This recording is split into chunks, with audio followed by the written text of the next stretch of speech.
Tonight's episode of Out of the Ring is brought to you by the death of Arnold Palmer. Farewell, a good combination of lemonade and iced tea. And golf, if you like that.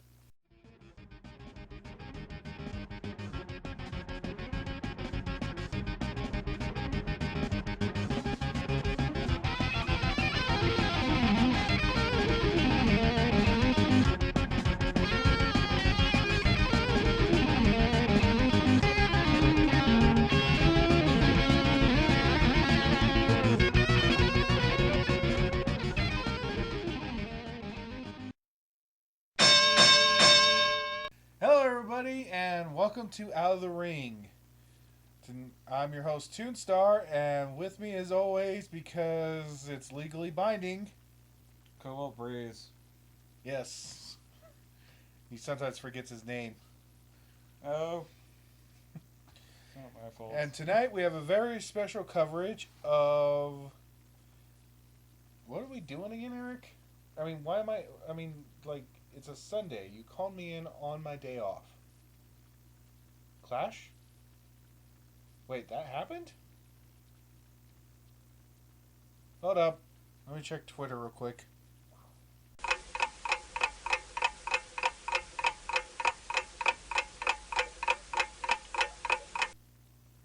Okay, I'm caught up. Yes, tonight we have a very special episode of Out of the Ring covering Clash of Champions, Raw's first exclusive pay-per-view. And according to everything, it was epic. And according to us not being watching the Raw last week, we apologize. We were in court, like we said. We did not notice that the cruiserweight division had came. Yes, for months we heard the hype for the cruiserweight division, and we will get that. We will get to that soon. But first, we actually get to the Clash of Champions kickoff show.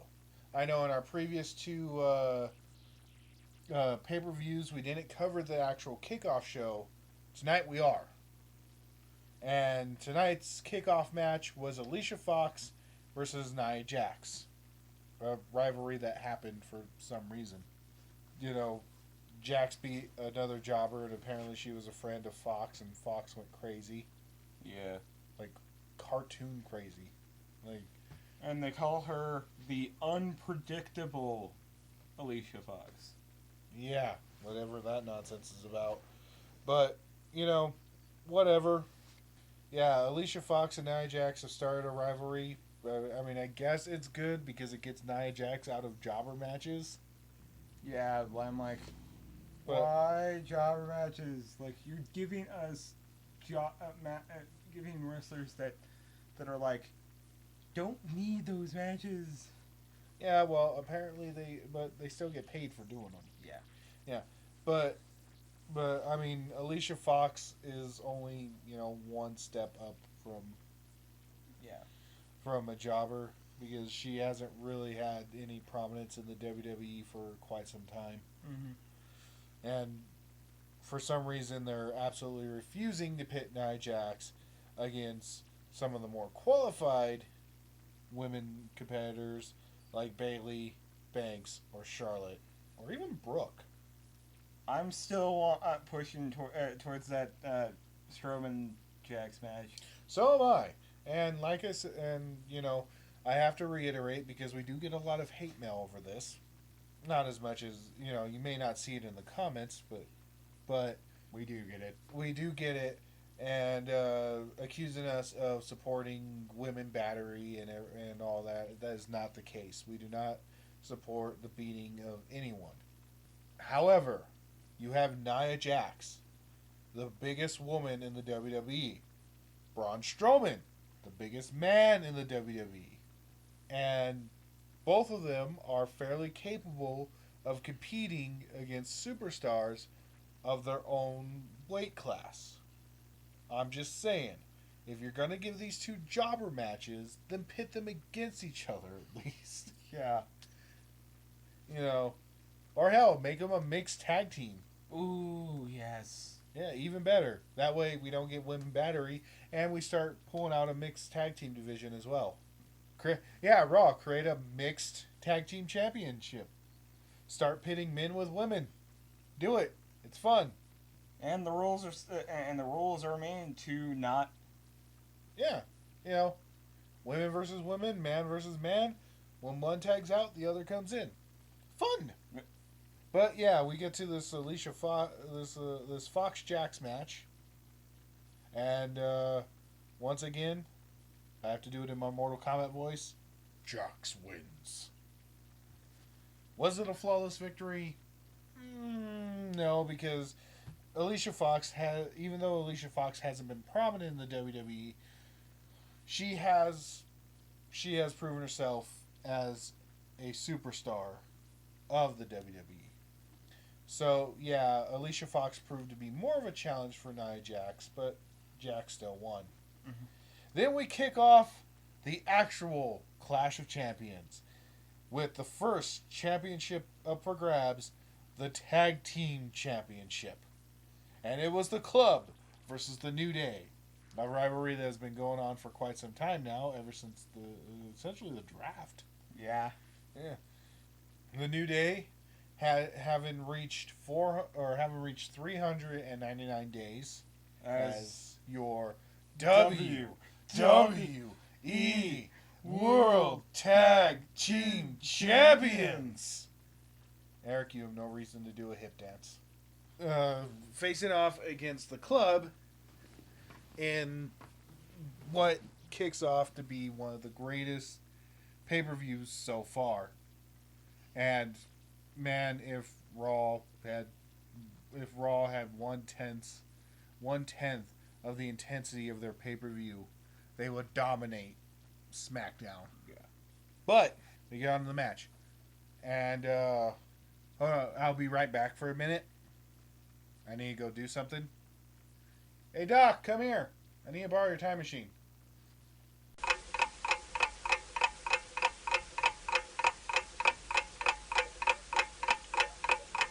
Okay, I'm back.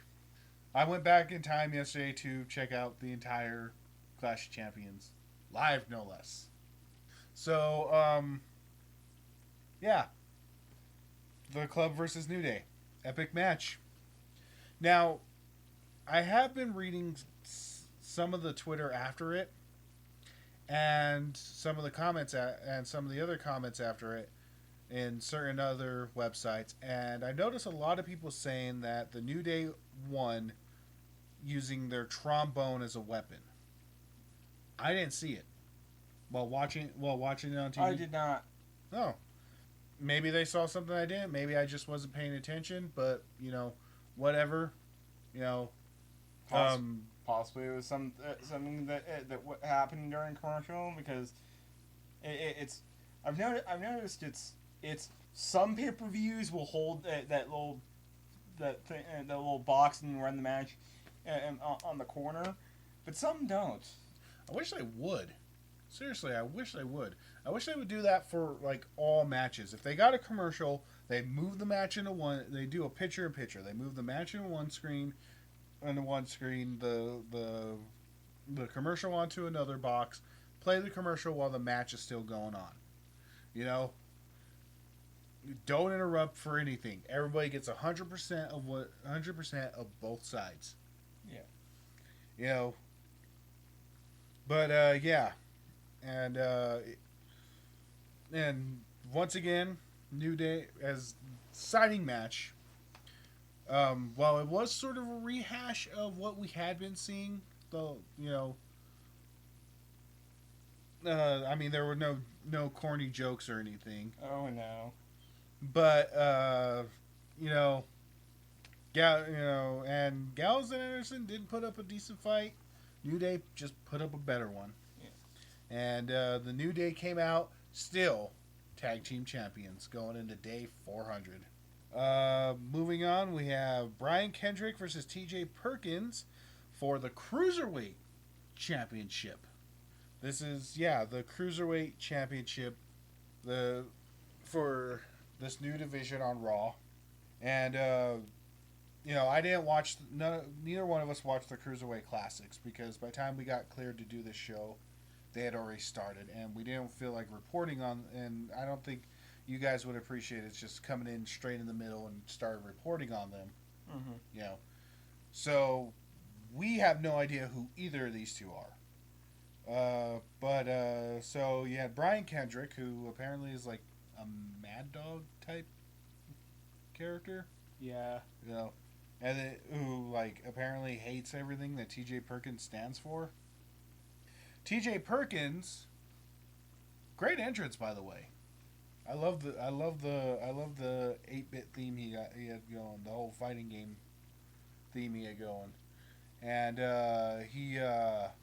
T.J. Perkins apparently won the Cruiserweight Classic and became Cruiserweight Champion, and apparently was homeless at one point. Apparently he had this big old Cinderella story going, and Kendrick is tired of hearing about it, but unfortunately he would continue hearing about it as both of them showed great athleticism. But Perkins and Kendrick, both of them really great. And Perkins came out top and continued his reign as Cruiserweight Champion. And we hope to see him tomorrow on Raw. Mm-hmm. Next, we get to what I believe is the match of the evening. Sheamus versus Cesaro in the final match of their best of 7 competition. Oh, this match. Oh, so glorious. Okay, so to recap this, mostly we always recap we always try to recap this, and most of you know the story about this. For those who know, we take you back 7 weeks ago, or 8 weeks ago. Yeah, 8 weeks ago, but 2 months, practically. Cesaro and Sheamus both think that they deserve a shot at the title. Both of them claiming to be the most dominant competitors in the ring, but both of them so focused on each other that they can't see straight. So, at the time, newly hired general manager, I know we've screwed this up a couple times, but newly hired general manager Mick Foley declared a best of 7 competition in which both competitors would compete in up to 7 matches. The first competitor to win 4 of those matches would get their shot at a title match. Well, for the first 3 matches, it seemed like Sheamus had the competition in the bag. Sheamus continuously punishing Cesaro each time they got in the ring. And then in a dark match, that all changed when Cesaro got his first victory, followed by another victory on a broadcast match, and followed by another victory a week later. Here we are, and here we are at Clash of Champions. The score being 3-3.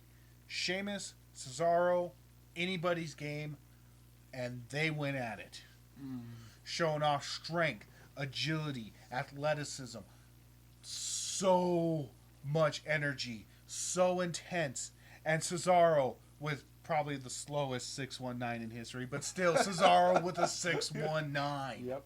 As the announcer said, when all else fails, pull out someone else's repertoire. Yep.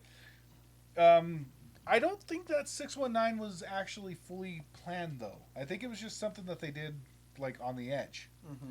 I know our esteemed colleagues at Going in Raw said so, and we agreed with them, despite how absurd their opinion may be. Mm-hmm. Of course, Cesaro showed that he wasn't as versed in the use of the 619 as, say, Rey Mysterio, which was his signature move. Mm-hmm. But yeah, when I saw that, I was just awestruck that he even just did that. And this fight went all the way to the outside of the ring. and all the way into the audience. One guy even got injured in the process. Dude sitting in the front row corner seat in the barricade behind the barricade. Sheamus sent Cesaro and himself over, and this dude just gets wiped, and nobody cares. This dude's laying there, having taken a boot to the head, just laying there, and everybody else is checking on these two, on Cesaro and Sheamus. But actually, early on in the match, we had Cesaro's suicide dive. Oh yes, that terrific suicide dive. Both these men just giving their all, making this truly the best of 7. And even literally breaking themselves. Yeah, and each time Cesaro gets in the ring, it seems he has to put on more tape later on. Yeah. I've often said in casual conversation that the universe is held together by duct tape and explosions, because those are the things that fix everything. Yep. Cesaro has to be held together by pretty much the same thing.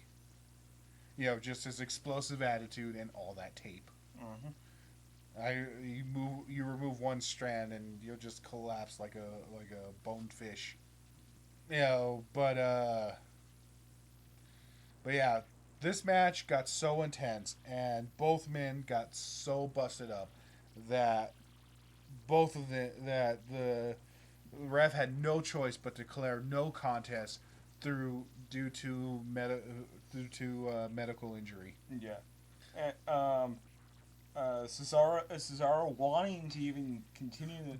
Both men wanted to continue this. Yeah. Sheamus had to literally be escorted out of the competing area. Mm-hmm. Cesaro refused. He climbed himself back in the ring and wanted to continue the match.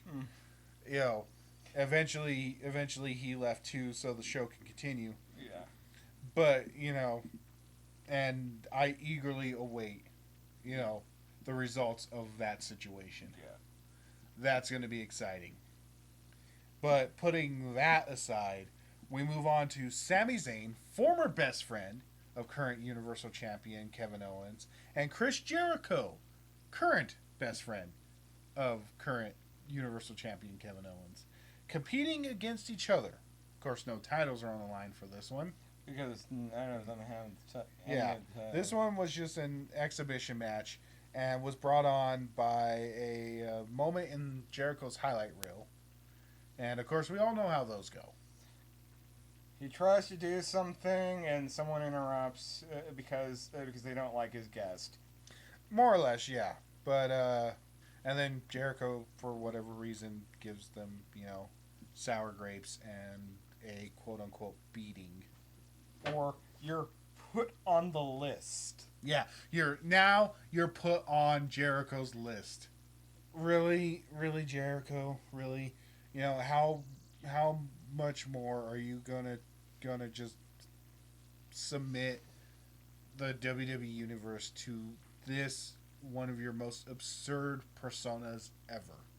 I'm gonna go out here on a limb here and actually explain that I've listened to his band and it's decent in my opinion.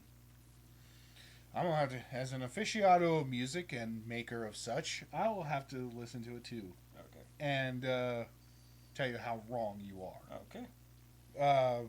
But yeah, Sami Zayn versus Jericho. Both men once again giving their all. Sami Zayn, always a favorite in my book. I always love watching him compete because much like Cesaro and Sheamus, this man is willing to put everything on the line just to achieve victory. And, there are no two ways about how he does this.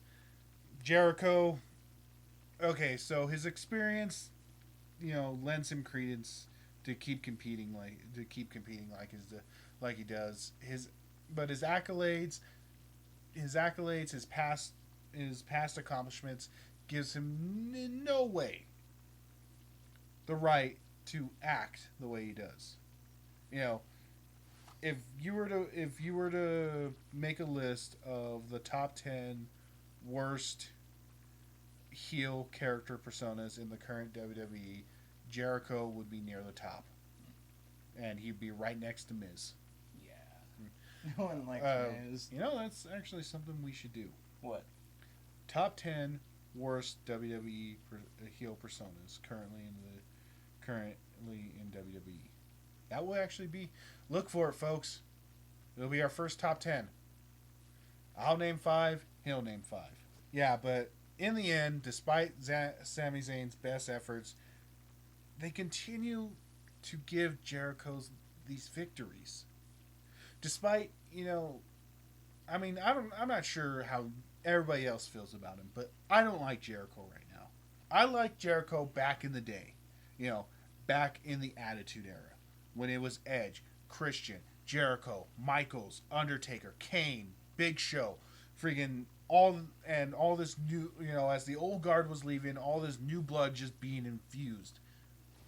Jericho now just seems like he's struggling to find his place. Yeah. And right now he's going with a persona that, is basically everybody's verbal punching bag. And, they just give him victories just so he could prove otherwise to people. And still, that scarf. Yeah, and he bitches about he bitches about people ruining his clothes, ruining his sets, destroying his property, and he pays absurd amounts of money to get to this stuff. I think they're making him Raw's Miz. Raw doesn't need a Miz. SmackDown doesn't need a Miz. What Raw and SmackDown need are champions who are willing, are champions and competitors who are willing to compete and don't need any coaxing or extreme measures to do so. They just go out there and face whoever challenges them, no questions asked. This is what sports entertainment needs. Not, these dumbass. Ugh, I can't even talk straight. They piss me off so much. I would also like the oldies that were like they still aren't technically old, but they left new and they've been outlining the independent circuit.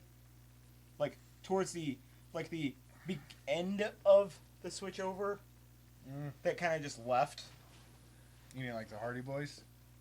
Yeah, but that's my show to deal with, and I believe they're not even going to be there when we start up. Or we will start our NXT and Impact coverage after WrestleMania. My god! It's like only because we feel it's like doing football mid-season, when all the plans for the Super Bowl are already laid out. You want to talk about something that's fixed? There you go. I am not arguing with you on that football's fixed. But yeah, moving right along, we get Bayley versus Sasha Banks versus Charlotte for the WWE Raw Women's Championship in a triple threat match. For those of you who don't know, I really love multi-man matches. Oh, yes, he does. Triple threat match! And this one, so good.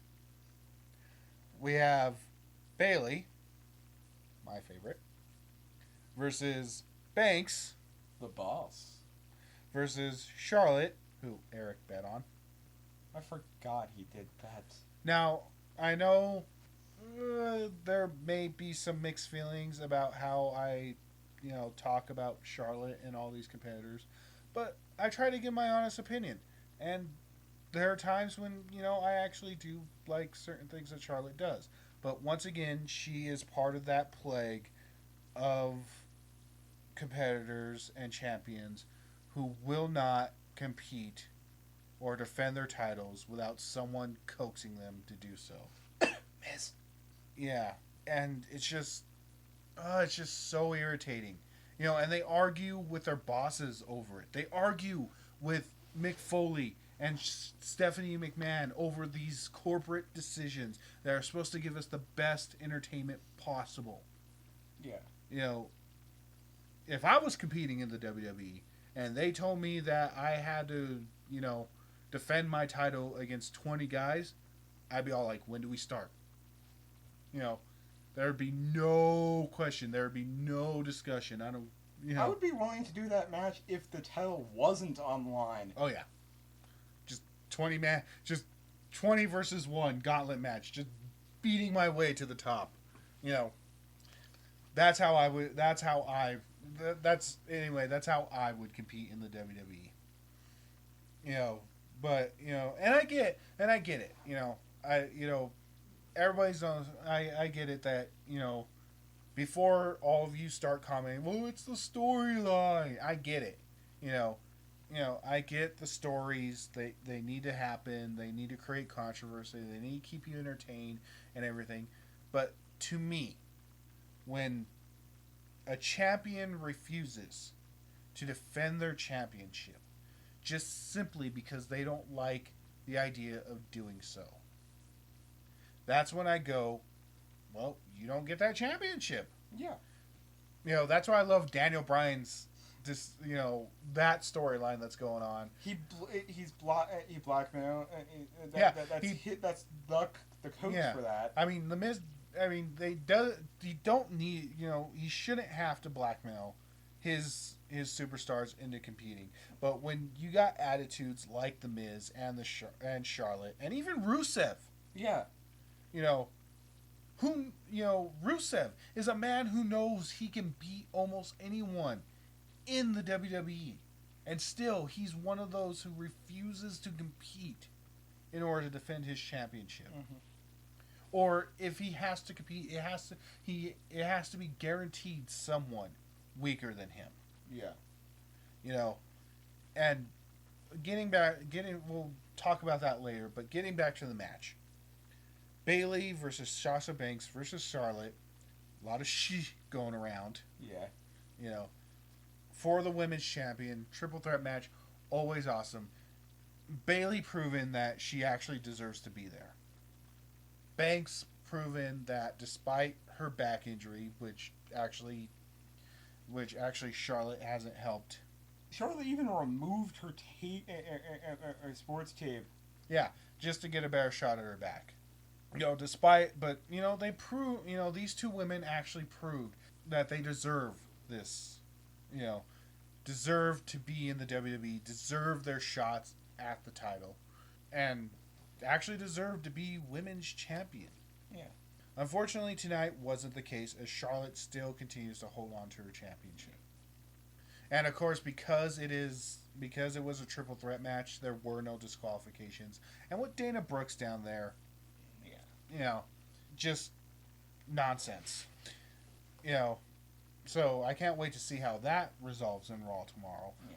But still, Charlotte, and if Charlotte is as good as she says she is, if Charlotte really is, the competitor she believes she is, she doesn't need Banks. Or she doesn't need Brooke. She doesn't need Dana Brooks to be there by her side. Helping her when she gets into trouble. If she truly wants to set herself apart from her dad, then she doesn't need her own Mr. Perfect. Yeah. Hell, Flair didn't even need Mr. Perfect. And there was at one point he didn't have.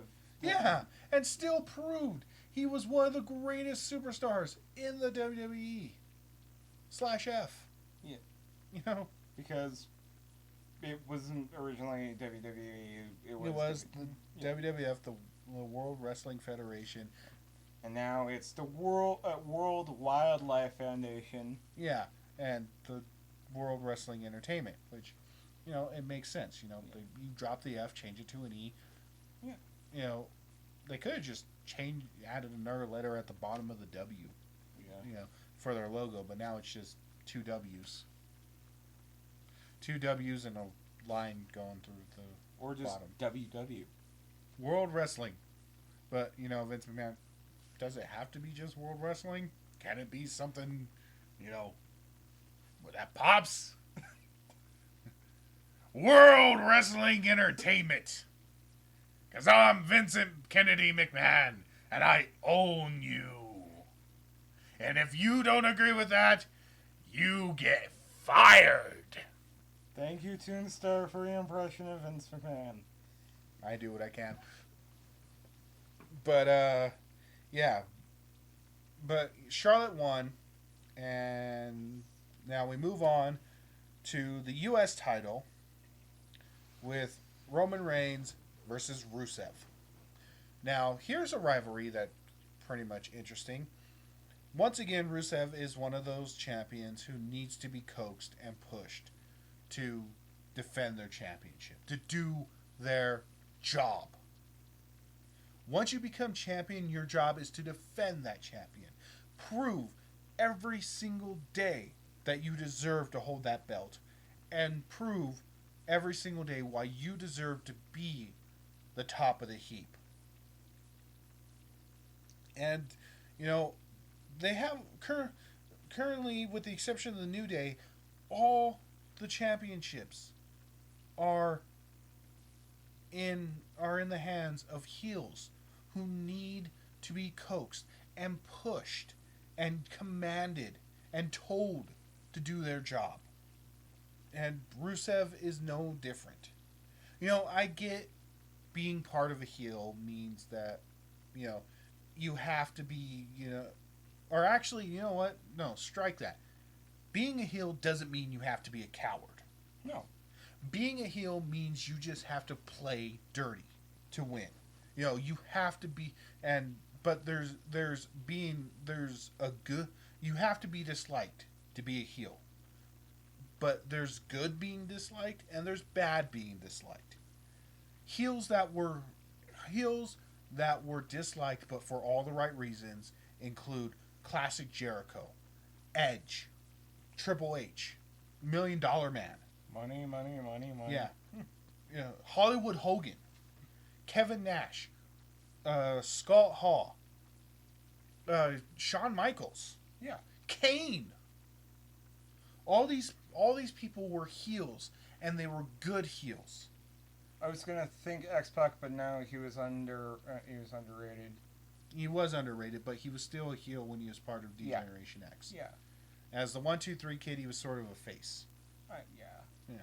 But I because I really can't say on my end. I do say X-Pac, but I see that he was just underrated. Like, yeah, he was severely underrated, but he was likable. Yeah.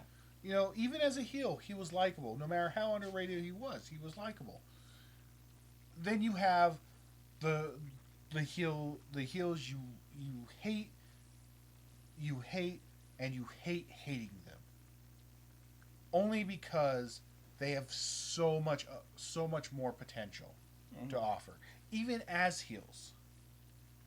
And these include, unfortunately to say, Kevin Owens, current Jericho, The Miz, Rusev, Charlotte, and you know there have been though, you know, like Sergeant Slaughter, and it's not that I'm drawing a blank. It's just that there's so many competitors out there to try and pull from. Corporate Kane. Yeah. You know, Corporate Kane, but apart from just heels in general, I don't like that they whiplash Big Show from heel to face to heel to face to heel to face, like within there was this point where like every single week they face turned him, then the next week they heel turned him. Yeah.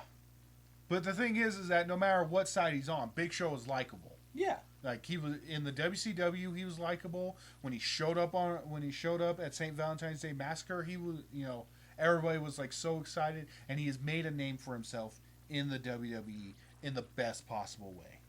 But then you have Rusev.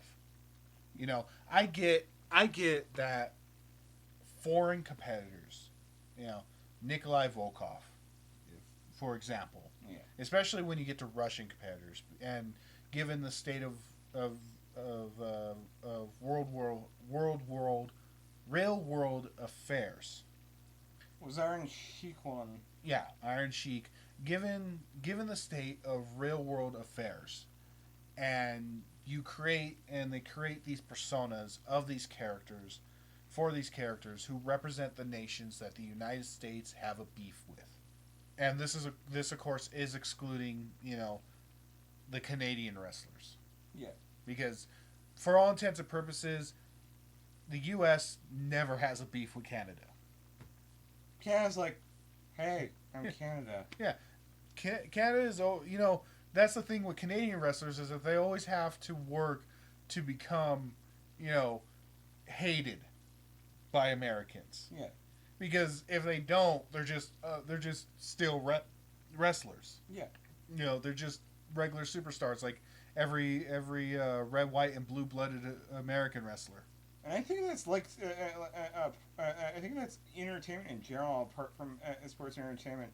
Like, cartoons from Canada are not treated like Canadian cartoons. They're but at the same time, you get Russian wrestlers, wrestlers from the Middle East, wrestlers from we were supposed to be from Japan and everything.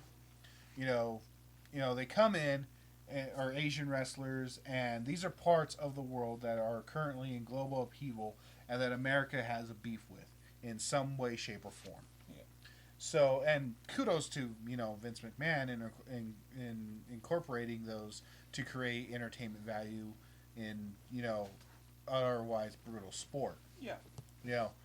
But so I get it that when you have a champion like Rusev, he's a Russian-born, Bulgarian-born, which is still connected to Russia in its own way. It's a Slavic country. Yeah, it was used to be have part of the USSR. Yeah, when you have a Slavic competitor and he has the U.S. title, that's sort of when a foreign wrestler has the U.S. title. That's sort of a big punch in the face for the U.S.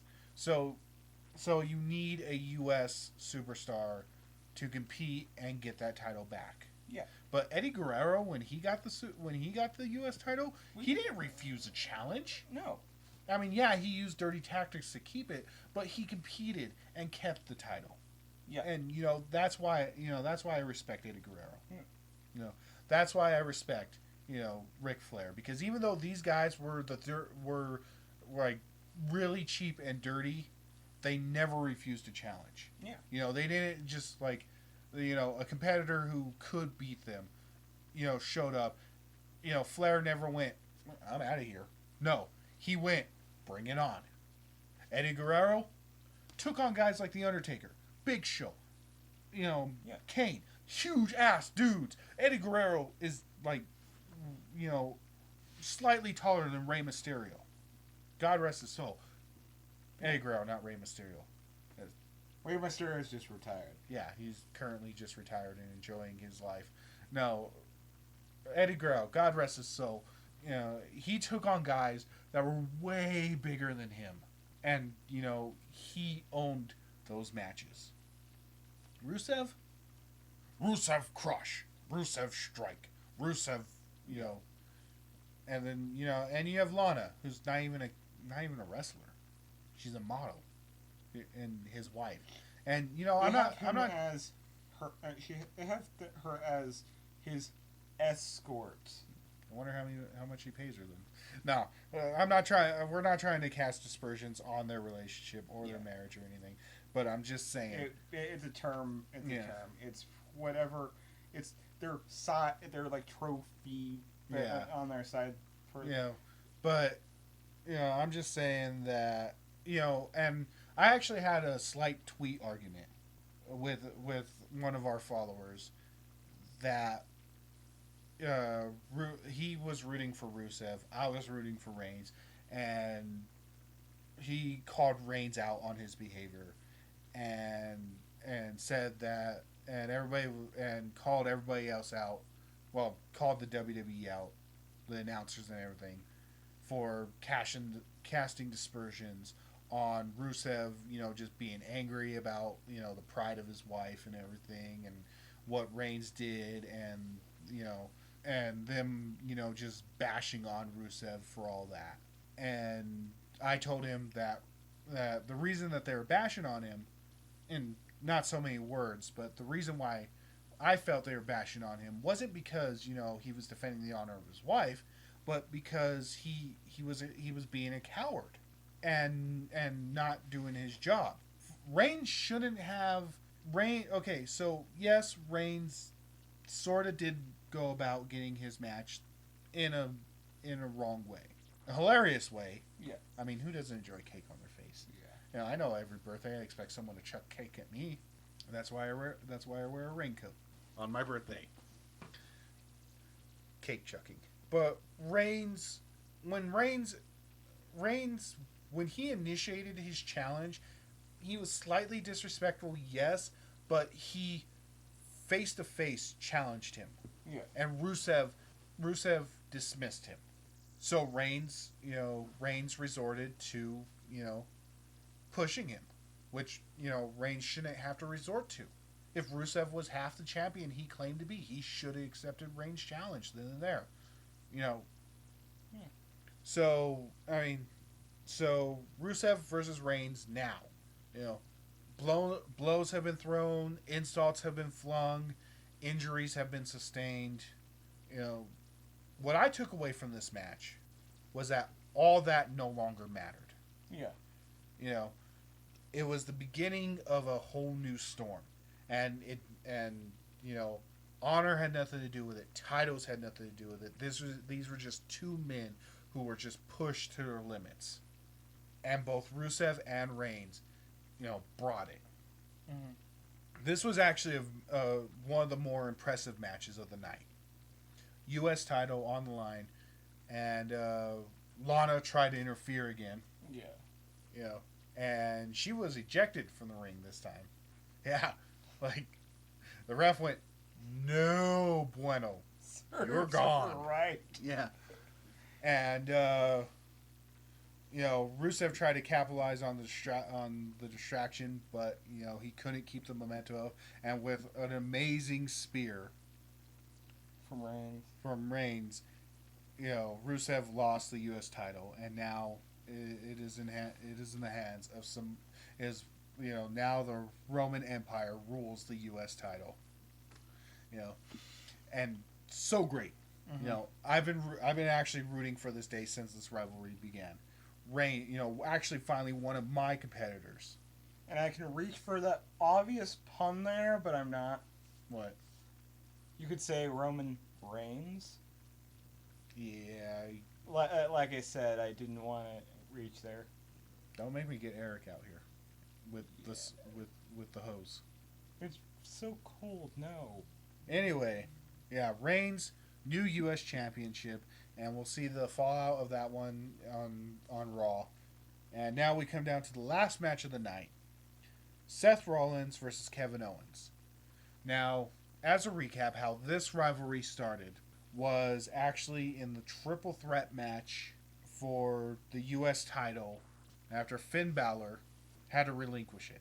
The competitors were Rollins, Owens, and Reigns. And for quite some time, It was Battlegrounds, right? It was actually Battlegrounds. Rollins was facing Finn Balor, and Balor dislocated his shoulder. That's what happened on Battlegrounds. Was Balor dislocated his shoulder and still continued to popped his shoulder back into place, still continued to compete, and won the Universal Championship. Unfortunately, the following Raw, he had to relinquish the championship due to that injury, and he's currently recuperating. We're rooting for you to come back, Finn, because as I've said, and even on Twitter, if you can check it out, I said that on our Twitter, HVP Show on Twitter, that I'm not sure about my co-host, but whoever wins this match, whoever wins the Universal title, is just keeping it warm for Finn Balor. until Finn Balor returns. Yeah, yeah. They're just holding it. But after several competitions, it came down to Reigns, Owens, and Rollins. A lot of S's. Actually, it was a Raw. It wasn't even a pay per view that triple match happened. That triple threat match happened. Yeah, but it was actually the main event. What happened was during the triple threat match, Triple H came out and, of course, dropped and, of course, pedigreed both Rollins and Reigns and allowed Owens to pin Rollins and gain the WWE Universal Championship. Mm-hmm. Then Reigns got his rematch, and or Reigns got his opportunity. First Reigns got his rematch, and then Reigns got another opportunity that if he beat Owens in if he beat Owens, then then this match right here would have became a triple threat match. Mm-hmm. But Rollins couldn't interfere. Of course, Rollins did interfere with that match, and it led to a disqualification. But Foley restarted the match, and Owens went on to pin Reigns. Well, due to that situation, Reigns got to compete against Rollins again. This time, not for the championship, and of course, Owens wasn't too happy about that. But Owens still came out on top. And Rusev also got some interference in, which led to the Rusev Reigns rivalry to continue. And now we're here at Rollins versus Owens. And both men, of course, given their all, always big stuff at a pay-per-view. Cannot deny that. Pay-per-views, always fun. But, as I said, if Raw showed this much spirit during its normal broadcasts, it would easily dominate SmackDown right now. Yeah. So far, SmackDown is still the better show. Yeah. But Jericho showed up. Of all the people to show up, I was expecting Triple H to show up. I was expecting Triple H to show up. Yeah. Jericho, who of course had a match earlier, showed up to help Owens win. So not only is Owens part of that plague of champions who absolutely refuse to defend their championship when presented, or are forced to defend their championship because they refuse to do it on their own. He has to get help from Jericho, who's currently my vote for worst superstar in the WWE, like matching Miz. Owens beat Rollins and injured him. Yeah. He actually got put on the injury list. Rollins actually got put on the injury list after this, and Kevin Owens still remains champion in the most bullshit way possible. Like I said, Balor, Finn, buddy, you need to return quickly. You need to get done with your rehabilitation. Come back, kick Owens' ass, and reclaim that championship. Yeah. Because seriously, this nonsense needs to stop. Listen to me, WWE. Listen to the words coming out of your speakers. Yeah. You can't really hear our mouths, or you can't really see our mouths flapping, but listen to what we are saying. Stop all this wham wham wimpy heel champions nonsense, and give us real champions. Heel or face, it doesn't matter. Give us the champions that we want. Give us the champions who will compete regardless of the odds, regardless of who they face. Even if they have to fight dirty, at least they are fighting. At least they are competing and they don't have to be forced. That's all I have to say about that. And with that, we conclude our Clash of Champions. So, for Out of the Ring, I have been Toonstar. And I've been Cobalt Breeze. I will get the hose if you don't stop. And you can't teach that. Good night, everybody. Once again, tonight's episode of Out of the Ring has been brought to you by Arnold Palmer's Funeral. Have a cool glass of Arnold Palmer. He got cremated.